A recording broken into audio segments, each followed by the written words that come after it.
Right, Part 3. Right, as for the production process, This is constructing the production. Yeah, the constructing the production. What I just said. We had to decide where and when we were going to shoot the film. So that means arranging a convenient time for everyone to get round whoever's house we were shooting it round to go and actually do it. The process, getting a script ready, getting storyboards ready, getting all that lot ready, and then of course actually going and doing it. Discussion of decisions made, we'd all have to sit down in a group, pretty much like we are now, chat about it, come up with the best decision, and then crack on from there. Several changes with the storyboard. For example, the ending, we've got a different ending now, actually surviving the ending, so it creates an ambiguous ending to the opening scene of the film.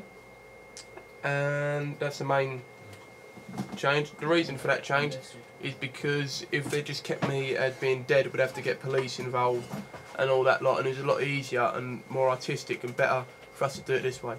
And now it makes the audience want to watch the film. Yeah. It's like, what's going to happen next? Yeah. Exciting. Right. Holding a shot steady I found rather difficult because when you haven't filmed before at all, you find a lot of the things you've got to do with amateurs basically.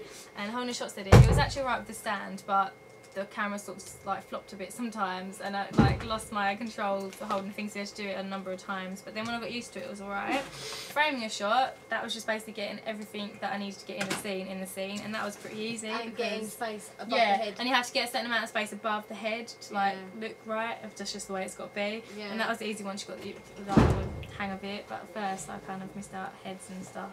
It caused a few mishaps, but it's good now.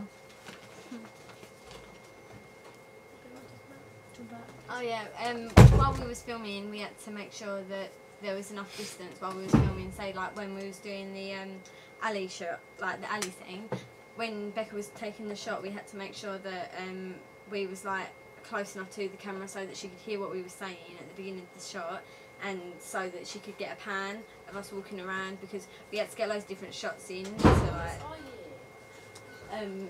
get like to make it good. Do you know what I mean? It's like we had to do long shots and pans and close-ups. Like we did a few close-ups, and we was going to do a point of view shot, but then while we was doing the editing, we decided not to put it in there because it was a bit crap. Now Elliot's going to be on with the editing. Well, basically, we had to do quite a lot of editing in the video, basically to different types of lighting scenes, sound techniques, and effects. We changed the last scene to red effects, basically to make it seem more dramatic and adventurous in a way. We used the different types of sound effects to make the whole entire opening scene look a bit more a thriller genre. And all in all, we just made it look better. Cool. Well, I did anyway.